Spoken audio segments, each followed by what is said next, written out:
राधे राधे। श्री गुम्मन दास जी की कल चर्चा हो रही थी।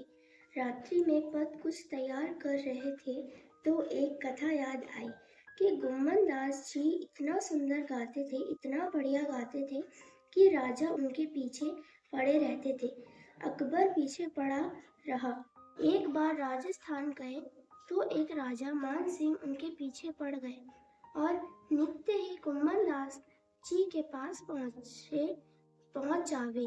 तभी कुम्मन दास जी का स्वर सुनने में उनकी आसक्ति। कभी कुम्मन दास जी से कुछ पद सुनाओ महाराज। ऐसा आसक्ति। और कुम्मन दास जी यदि स्वच्छंद भाव से नहीं भी सुनाते तो कुम्मन दास जी जब अपना रियाज कर रहे होते तो वो चुप कर के सुनता था कि कहीं सुनने को मिल जाए। कुम्मन दास जी बहुत दीन थे, सब जानते थे। तथा एक दिन राजा मान सिंह ने विचार किया कि कुम्मन दास जी को मैं बहुत सारा द्रव्य दे दूं, लेकिन मैं अपने अधिकार से दूं या भाव से दूं, कहीं कम ना पड़ जाए। कुम्मन दास जी से ही आज्ञा ले लेता हूँ कि आपको जो जरूरत हो मांग लो, मैं दे दूंगा। तो ठाकुर जी गोद में बैठे थे। इतने में मान सिंह आ गया।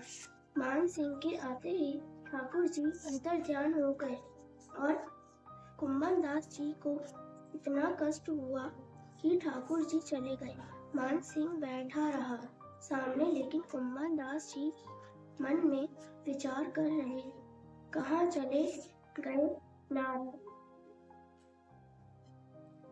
तब मान सिंह ने कहा, आप मेरे कहने से नहीं गाएंगे तो आप कुछ मांग लीजिए। तब कुम्मन दास जी ने कहा, आप यहाँ से चले जाइए।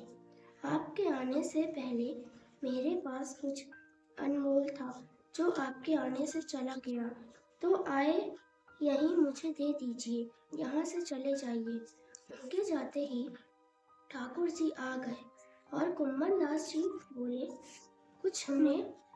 कुछ मांगा नहीं तुमने मान सिंह से। तब कुम्मन दास जी बोले, आप हैं मेरे पास, मुझे क्या चाहिए। मान सिंह के आते ही आप चले गए तो मैंने उसे जाने को बोल दिया। ठाकुर जी बोले, मैंने ही भेजा था उसे ताकि तुम्हारा भंडार भर जाए। तब मुस्कुराते हुए कुम्मन दास जी बोले, मैंने उससे कुछ नहीं लिया, तभी आप फिर से आ गए। अगर मैं ले लेता तो आप नहीं आते मेरे पास। मेरे प्यारे ठाकुर जी, आपकी लीला मधुर है। राधे राधे।